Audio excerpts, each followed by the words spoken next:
Recording. Okay. मोक्षमार्गस्य नेतारं भेतारं कर्मभूभृतां ज्ञातारं विश्वतत्त्वानां वन्दे तद्विमलब्धये। वज्रवाणी माता की जय। 39th। ये हमने कल ये वाला किया था कि जिसके मन में विक्षेप होता है उसे मान और अपमान की प्रतीति नहीं होती, और जिसे मन में विक्षेप होएगा उसे मान और अपमान की अनुभूति होती है। अब अगला, यदा मोहात् प्रज्जायते राग द्वेषौ तपस्विनः तदैव भावयेत स्वस्थ मात्मानं शाम्यतः क्षणात्।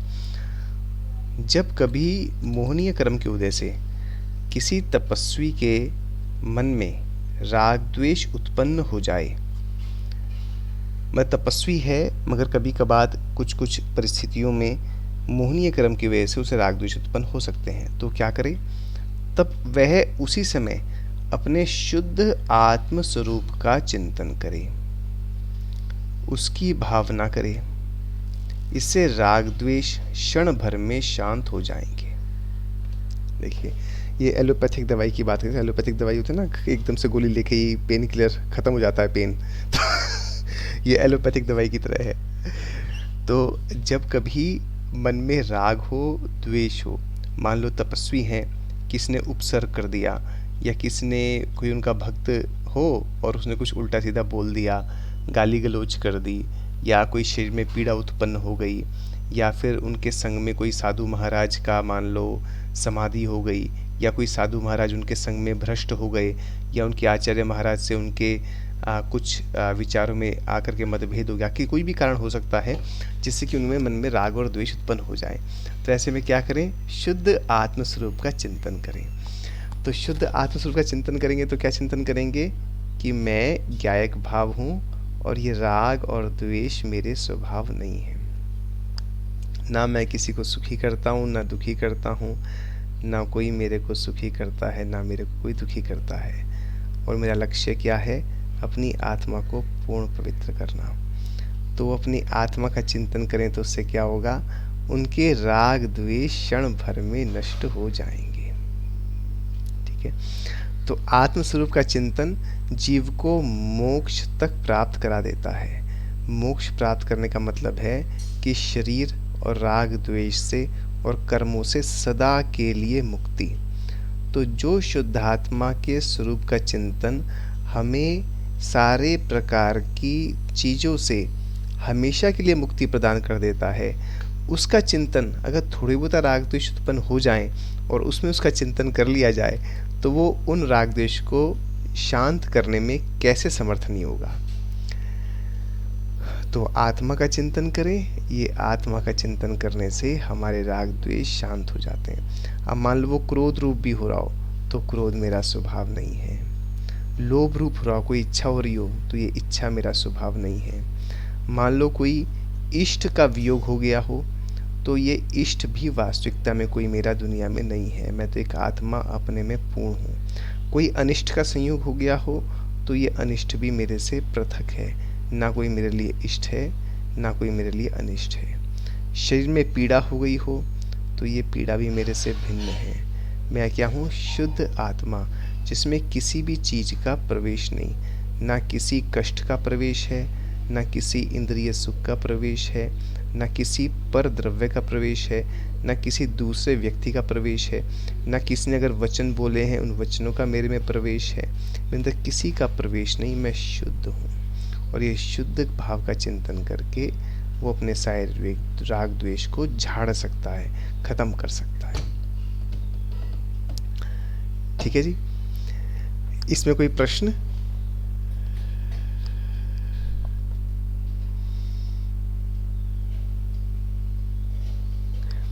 तो यही जो है अध्यात्म। हाँ जी। नहीं ठीक है। तो यही जो है अध्यात्म। हाँ जी। नहीं ये ठीक है, ठीक है। हाँ जी, ये अपनी अध्यात्म की विद्या है। आत्मा का चिंतन करके ही ये अपनी अध्यात्म की विद्या है। इको हो रहा है।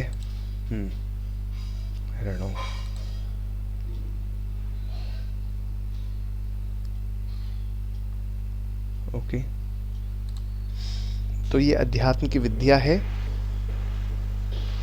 और ये अध्यात्म की विद्या है। ये पता नहीं इको क्यों हो रहा है।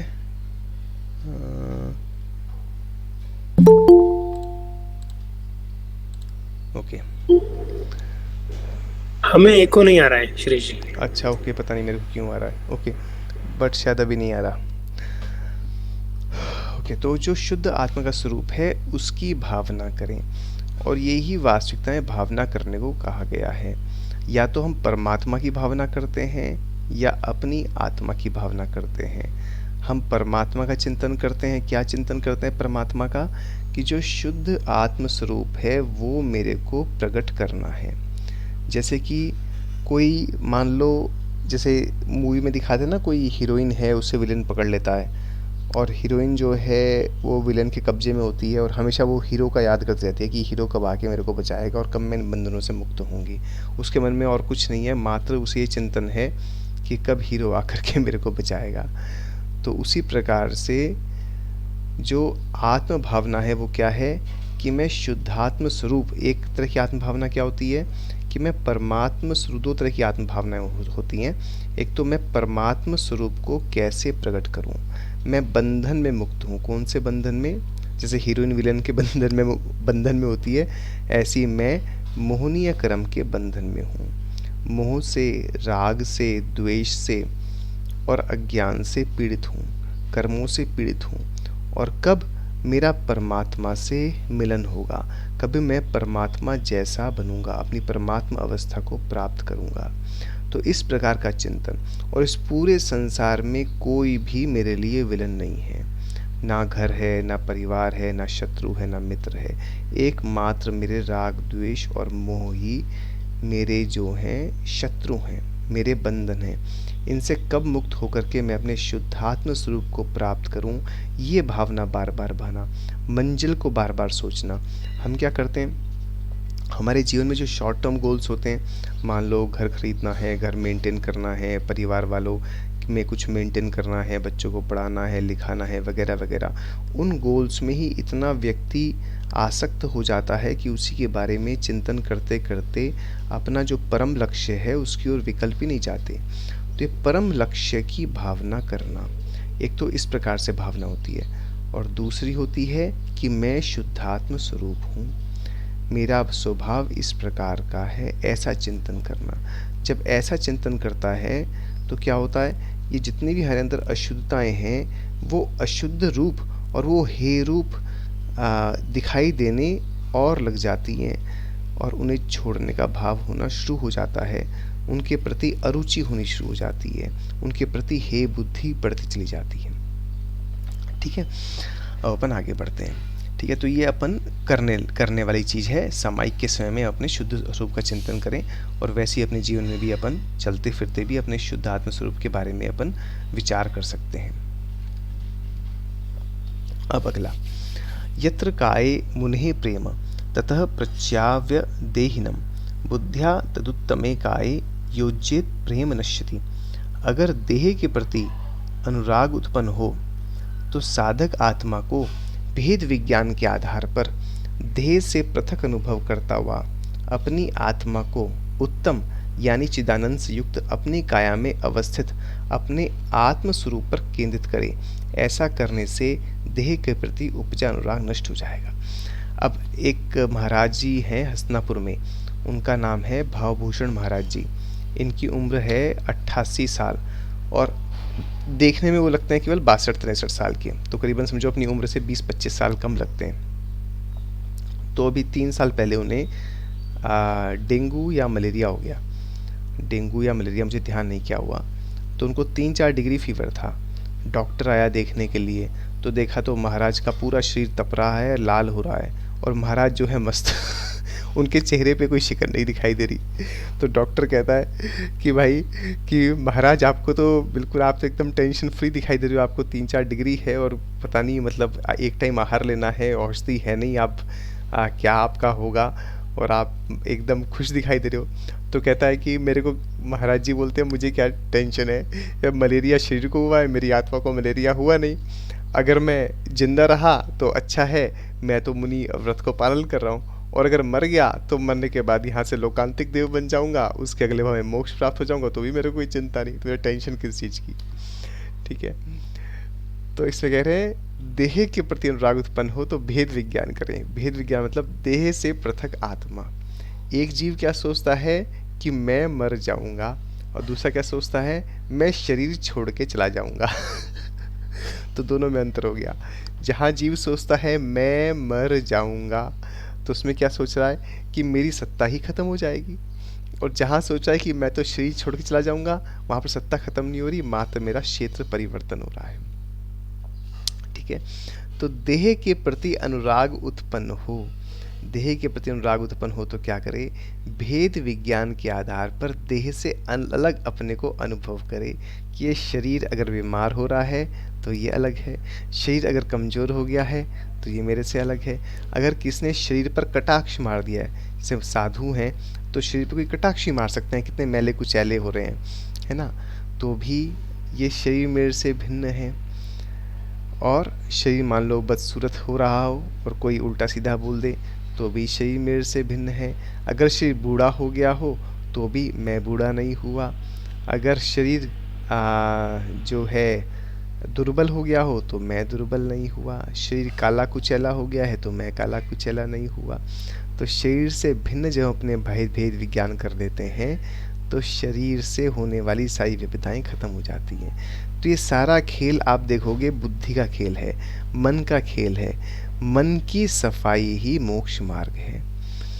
मोक्ष प्राप्ति करने के लिए मन की सफाई करनी पड़ती है। जो बाहर की सफाई है, शरीर में हमने चैत्य धारण कर लिया, अपने वचनों को सुधार लिया, वो सुधारने के बावजूद भी मोक्ष प्राप्त हो ना हो ये गारंटी नहीं है। मगर अगर मन को सुधार लिया और साथ में शरीर इत्यादि को भी सुधार लिया तो ही वास्तविकता में वो मोक्ष मार्ग है। और बाहर की सफाई तो अनंत बार कर चुके हैं, अनंत बार शरीर को अच्छे से व्यवस्थित किया, चैत्य धारण किया, और अनंत बार मुनि बन करके नवग्रह वेग तक हो आए। मगर अपने मन को साफ नहीं किया, अपनी बुद्धि को साफ नहीं किया। जैसी वास्तविकता में दुनिया है उस हिसाब से अपनी बुद्धि को नहीं बना पाया। बुद्धि में यही बैठा हुआ है कि शरीर मेरा है, तो क्या होगा, अब बाहर में कुछ भी कर लो मगर मोक्ष नहीं हो पाएगा। तो मोक्ष के लिए ये बुद्धि अपने को ठीक करनी है, अपनी श्रद्धा ठीक करनी है कि मैं कौन हूँ कौन नहीं हूँ। तो क्या बोल रहे हैं, देह के प्रति अनुराग उत्पन्न हो तो भेद विज्ञान के आधार पर देह से पृथक अनुभव करता हुआ अपनी आत्मा को उत्तम यानी चिदानंद से युक्त अपनी काया में अवस्थित अपने आत्म स्वरूप पर केंद्रित करे। आत्म स्वरूप क्या है, जानने वाला। मैं कौन हूँ, जानने वाला। और ये शरीर क्या है, आत्मा। शरीर क्या है, शरीर मेरे से अलग। आत्म स्वरूप पर अपने मन को केंद्रित करे कि मैं तो मात्र ऑब्जर्वर, जानने वाला हूँ। ऐसा करने से देह के प्रति अनुराग नष्ट हो जाएगा। क्यों नष्ट हो जाएगा, क्योंकि देह तो मेरी है ही नहीं। देह में जो कुछ भी होता है वो मेरे अंदर नहीं होता, मैं तो हमेशा ज्ञान दृष्टा ही रहता हूँ, तो मेरे को उसमें अनुराग नहीं रह पाएगा। ठीक है, चक्की होती है और चक्की के बीच में जो आटा चक्की होती थी हाथ की, उसके बीच में वो लकड़ी का वो रहता था कीला, लकड़ी का नहीं शायद लोहे का, हाँ कीला रहता था, और कीले के चारों ओर जो ऊपर का पाटा है वो घूमता था। तो जो कीला है वो तो वैसा का वैसा ही रहता है मगर पाटा घूमता रहता है। ऐसी आत्मा ज्ञान स्वभाव वैसी ही रहती है और ये शरीर में परिवर्तन होते रहते हैं। ठीक है, आगे बढ़े। कोई प्रश्न इसमें? हाँ। ओके, अब अगला। इसमें? हाँ जी, नहीं अब अगला। हाँ जी, नहीं, कोई प्रश्न नहीं, आगे बढ़ सकते हैं। आत्मविभ्रमजम दुख मात्म ज्ञानात् प्रशाम्यति नायतास्तत्र निर्वान्ति कृत्वापि परमं तपः। स्वयं को देह समझने की भ्रांति से जो दुख पैदा होता है, अब देखिए स्वयं को देह समझने की भ्रांति से क्या क्या दुख पैदा होते हैं? अगर हमने शरीर को अपना समझ लिया तो अब शरीर बूढ़ा होगा तो मैं बूढ़ा हो गया, शरीर रोगी होगा तो मैं रोगी हो गया, शरीर को इंद्रिय सुख मिला तो हाँ मेरे को इंद्रिय सुख मिल गया, है ना। और शरीर बदसूरत है तो मैं बदसूरत हूँ, शरीर बहुत सुंदर है तो मैं सुंदर हूँ। तो शरीर को देह समझने से अनेक प्रकार के राग द्वेष की परंपराएं शुरू हो जाती हैं। शरीर सुंदर है तो मान कषाय आ जाएगी, शरीर में कोई धब्बा पड़ गया तो हो सकता है शोक आ जाए, कोई सामने वाला हमें मारने आए तो शरीर मर जाएगा तो हमें भय उत्पन्न हो जाता है, क्योंकि क्या लगता है कि मैं मर जाऊंगा। ठीक है, ऐसे ही कोई शरीर को मारने आए तो गुस्सा भी आ सकता है उसके ऊपर। और शरीर को अपना मानकर ही क्या परेशानी होती है? अब शरीर को अपना मानेगा तो शरीर का मेंटेन करने के प्रति आसक्त रहेगा और उसे पुष्ट नरिश करने के लिए आसक्त रहेगा। नरिश करने के लिए क्या करेगा? नरिश करने के लिए उसे विषय भोग प्रदान कराएगा, अच्छी चीज़ें प्रदान कराएगा, उसके लिए धन कमाएगा, उसके लिए घर बनाएगा, परिवार जो है परिवार के लोग चाहिए ताकि वो उसके शरीर के मेंटेन और नरिशमेंट में हेल्प करें। और ये सब करने के लिए पाप भी करेगा, नौकरी करेगा, धंधा करेगा, हिंसा करेगा, उसमें हो सकता है झूठ भी बोलना पड़े, हो सकता है थोड़ी बहुत चोरी भी करनी पड़े, वगैरह वगैरह वगैरह। तो एक देह को समझने से कितने दुख पैदा हो जाते हैं। जैसे जब किसी व्यक्ति की शादी होती है और एक पत्नी घर में आती है, बट एक पत्नी में घर में आने से मात्र उस पत्नी के प्रति अनुराग नहीं होता, पत्नी के माता, पत्नी के पिता, पत्नी के भाई, पत्नी की बहन, पत्नी की भाभी वगैरह वगैरह, उन सब के प्रति जो है राग का पूरा पेड़ अपने पास आता है। उसी प्रकार से एकमात्र देह को अपना समझने से उस देह की वजह से जो जो चीज़ें हमें देह के अनुकूल हैं, जो जो देह के प्रतिकूल हैं, उन सब के प्रति राग और द्वेष हमारे पास इकट्ठे होकर के आते हैं और वो मेरे को दुख देते हैं, वो मेरे को आर्त ध्यान देते हैं। जो जो देह को इष्ट है वो मेरे लिए इष्ट हो गया, जो जो देह को अनिष्ट है वो मेरे लिए अनिष्ट हो गया। तो स्वयं को देह समझने की भ्रांति से जो दुख उत्पन्न होता है उसके लिए क्या करना? वो आत्मज्ञान से आत्मा को देह से पृथक अनुभव करने से शांत हो जाता है। जैसे वो हीलियम का गुब्बारा होता है बचपन बच्चों खेलने के लिए, और वो गुब्बारे को क्या करते हैं, धागे से नीचे किसी मेज वगैरह पे बांध देते हैं ताकि वो उड़ ना जाए। और गुब्बारे को अगर स्वतंत्र होना हो तो क्या करना पड़ेगा? उसे कोई मेज को तोड़ना पड़े, ऐसा कुछ नहीं। मात्र जो वो गुब्बारा है और जो धागा है जो हमने गुब्बारे से बांधा है, मात्र उस गुब्बारे की जो गांठ है बंधी हुई मेज पे, वो गांठ खोलनी पड़ेगी। वो गांठ खोल देंगे तो गुब्बारा स्वतंत्र हो जाएगा और ऊपर आसमान में उड़ जाएगा। ऐसे ही अगर अपने को सुख की प्राप्ति करनी है, सुख के आसमान में जाना है, सुख की ऊंचाइयों को छूना है, तो क्या करना पड़ेगा? शरीर से और अन्य चीज़ों से मात्र भेद विज्ञान पृथक अपने को समझना पड़ेगा कि मैं इन सबसे पृथक हूँ। और जैसी पृथक समझेगा तो गुब्बारा स्वतंत्र हो जाएगा। तो स्वयं को देह समझने की भ्रांति से जो दुख उत्पन्न होता है वो आत्मज्ञान से आत्मा को देह से पृथक अनुभव करने से शांत हो जाता है। तो जहाँ पृथक अनुभव किया तभी की तभी शांत हो गया और इमीडिएटली शांत हो जाता है। ऐसा नहीं कि इसके लिए बहुत समय लगता है, जैसे राग खत्म हुआ वैसे ही शांति मिल गई। जो व्यक्ति इस दिशा में उन्मुख और यत्नशील नहीं होते उन्हें उत्कृष्ट तप करने पर भी निर्वाण प्राप्त नहीं होता। और कोई व्यक्ति खूब तप करे, खूब शरीर को जलाए, झुलसाए, गर्मियों में पहाड़ के ऊपर बैठे, सर्दियों में नदी के किनारे बैठे, बारिश में पेड़ के नीचे बैठे, मगर आत्मा से अपने को पृथक न समझ पाए तो क्या होगा? निर्वाण की प्राप्ति नहीं होगी।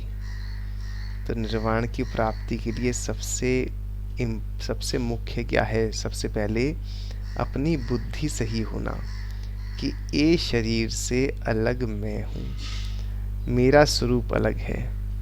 मैं जैसे गाड़ी में ड्राइवर होता है, ड्राइवर अलग है और गाड़ी अलग है, ऐसे मैं तो मात्र ड्राइवर हूँ शरीर से अलग।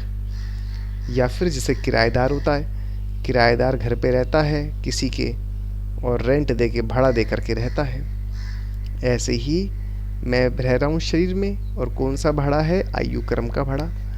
जब तक मैं आयु कर्म के निषेध कर्म में उदय में आते रहेंगे तब तक ये शरीर से मेरा संबंध बना रहेगा।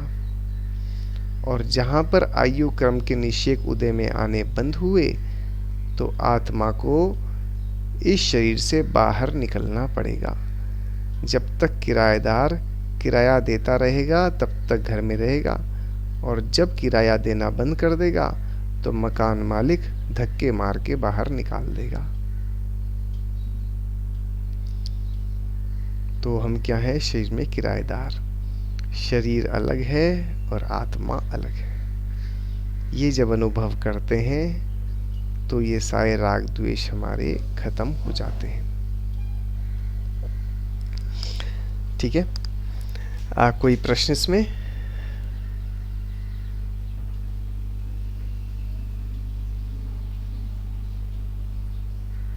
जी नहीं। ओके, आगे बढ़ते हैं।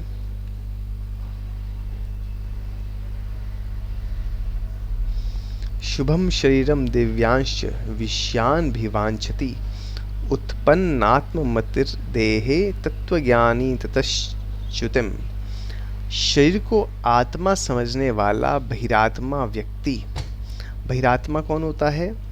जिसकी दृष्टि बाहर है, जिसकी दृष्टि बाहर में मैंपना कि शरीर मैं हूँ, तो बहिर आत्मा। बाहर में ये चीज़ अच्छी, ये चीज़ बुरी, ये चीज़ मेरी, इस चीज़ को मैं करता हूँ, इस चीज़ को मैं भोगता हूँ। जिसकी दृष्टि बाहरी चीज़ों में संबंध बनाए रखती है वो बहिरात्मा है। वो या बहिरात्मा आत्मा मीन्स जो शरीर और आत्मा को एक मानता है, उन्हें बहिरात्मा कहते हैं। हाँ, तो तीन तरह की और मूड मिथ्या दृष्टि होते हैं वो। हाँ बिल्कुल, मिथ्या दृष्टि। तो तीन तरह की आत्मा होती हैं, एक बहिरात्मा, एक अंतरात्मा और एक परमात्मा। बहिरात्मा का मतलब जो अपने को बाहर देखता है, जो अपने को अपने से बाहर देखता है वो बहिरात्मा है। और अंतरात्मा जो अपने में अपने को देखता है, मतलब मैं क्या हूँ वो समझता है, वो अंतरात्मा। और परमात्मा जो अंतरात्मा होकर के जिसने अपनी आत्मा की अशुद्धियों को खत्म कर दिया है, पवित्र कर लिया है, वो परमात्मा। तो तीन तरह की आत्मा हो गई। तो अब क्या बता रहे हैं यहाँ पर? अच्छा, इसमें क्या है, जो बहिरात्मा और अंतरात्मा में क्या अंतर होता है? तो ये कई वेस्टर्न जो भी ये होते हैं ऑथर्स वगैरह, ये यूज़ करते हैं टर्मिनोलॉजी सेपरेट सेल्फ और रियल सेल्फ। हाँ, तो रियल सेल्फ क्या होती है? एक सेंस ऑफ आई है हमारे अंदर, सेंस ऑफ आई है ना, जिसको अपन ईगो बोलते हैं या कुछ भी बोलते हैं, सेंस ऑफ आई। तो सेंस ऑफ आई जो है वो हमारी कहाँ बैठी हुई है? अगर जो वास्तविकता में आए हूँ वहीं बैठी हुई है कि ये मैं हूँ, तो वो रियल सेल्फ है। रियल सेल्फ मतलब जो मैं हूँ मैंने उसी को अपना माना है, तो वो हुआ अंतरात्मा। और दूसरा क्या हुआ? सेपरेट सेल्फ, जो मेरे से अलग है उसमें मैंने अपनापन माना हुआ है, शरीर को अपनापन माना हुआ है, ये हो गया सेपरेट सेल्फ। जो चीज़ मेरे से सेपरेट है उसमें मैंने अपने को मान लिया है, अनादिकाल से यही माना हुआ है। तो ये क्या हुआ? सेपरेट सेल्फ यानी बहिरात्मा। ठीक है। अब शरीर को आत्मा समझने वाला, तो ये क्या हो गया? Separate self. शरीर जो मेरे से अलग है उसको मैंने सेल्फ मान लिया। शरीर को आत्मा समझने वाला बहिरात्मा व्यक्ति सुंदर शरीर और दिव्य भोग की कामना करता है। अब शरीर को अपना मान लिया तो क्या करेगा? यही करेगा कि ये जो शरीर है ये सुंदर हो जाए, ये पुष्ट हो जाए, ये ताकतवर हो जाए, और भोग की कामना करेगा, क्योंकि भोग क्या करते हैं? वो सुख देते हैं। तो शरीर को अपना माना है तो शरीर संबंधी सुखों की ही कामना करेगा। अगर वो अपने को आत्मा मानेगा तो आत्मा संबंधी सुख, आत्मिक सुख की कामना करेगा, और शरीर को अपना मानेगा तो शारीरिक सुख की कामना करेगा। तो इसलिए वो दिव्य भोग की कामना करेगा। इसके विपरीत तत्वज्ञानी अंतरात्मा व्यक्ति इससे मुक्त होना चाहता है। अंतरात्मा व्यक्ति क्या है?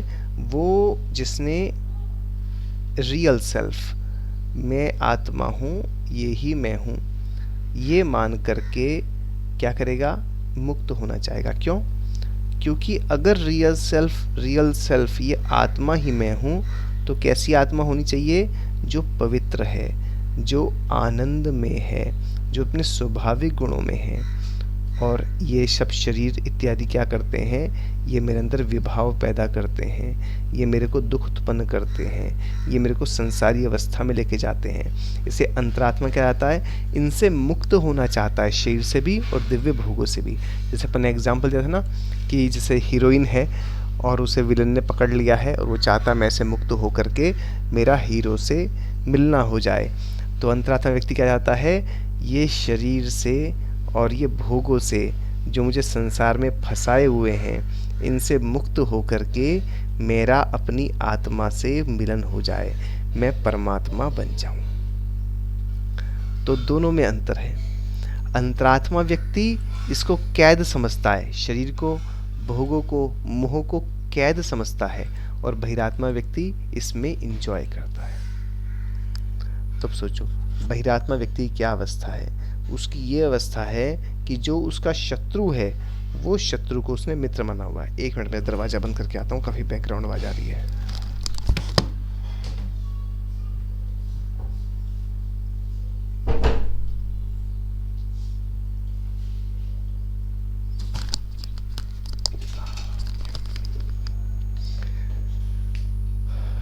तो बहिरात्मा व्यक्ति क्या है? जो चीज उसके लिए बुरी है उसको उसने अपना माना हुआ है, अपना हितैषी मेरा है, ये मेरे लिए फायदेमंद है। तो उसकी डायरेक्शन बदल गई, उसके जीपीएस में रास्ता ही गलत फिट हो गया जीवन जीने का। ठीक है, तो वो गलत काम ही करता रहेगा, अनादिकाल से अपना यही चल रहा है। मतलब कि जो हीरोइन है जिसे विलन ने बांधा है उसे यही नहीं पता हीरो कौन है तो वो गलत दिशा में जा रही है, उसे यही लग रहा है कि विलन ने बांधा हुआ है तो यही मेरे लिए अच्छा है, उसके बंधन में और फंसती जा रही है। तो ऐसी अवस्था हो गई, मोह का ऐसा पर्दा हो गया कि अपने हित को भी भूल गया जीव कि मेरे लिए क्या फायदेमंद है। अनादि काल से जीव इस दुनिया में भटक क्यों रहा है, इसके ऊपर चिंतन करें। सोचें कि अनादि काल से मैं इस संसार में क्यों भटक रहा हूं। चिंतन करें अपन, क्या कारण क्या है। तो अनादि काल से क्यों भटक रहा हूं? क्योंकि इस भटकन को ही एंजॉय कर रहा हूं, इस भटकन को समझ नहीं पा रहा हूं। इस भटकन के अलावा मेरा शाश्वत मेरे लिए कौन सी अवस्था है उसमें श्रद्धा नहीं कर पा रहा हूं। और इसी भटकन में ही क्या करता हूं, मेरी प्रतिकूलता खत्म हो जाए, अनुकूलताएं मिल जाए। मेरे को अगर शारीरिक दुख हो रहा है तो शारीरिक सुख मिल जाए, मेरे को अपमान मिल रहा है तो मान मिल जाए, मेरे को निर्धनता है तो धन मिल जाए, अगर रोग है तो निरोगता प्राप्त हो जाए, मेरे पास घर नहीं है तो मेरे को घर मिल जाए।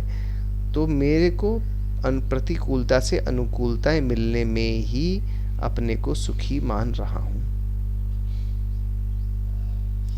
और जो वास्तविक सुख है, वास्तविक सुख अनाकुल आत्मा, आत्मा का जो अतीन्द्रिय सुख है वो लक्ष्य समझ नहीं पा रहा हूँ, इसलिए इस संसार में ही भटकता जा रहा हूँ।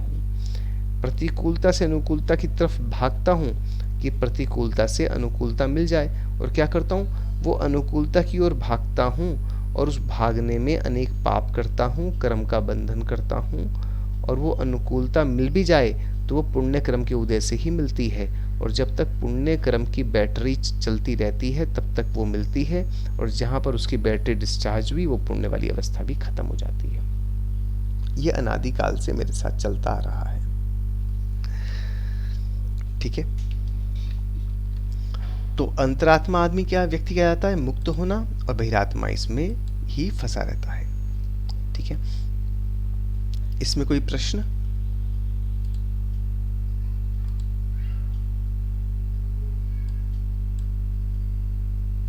ठीक है।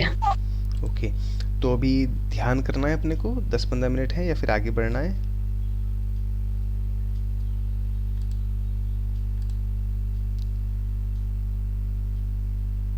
ध्यान करते हैं क्या शरीर जी। हाँ, ध्यान कर सकते हैं। ध्यान कर सकते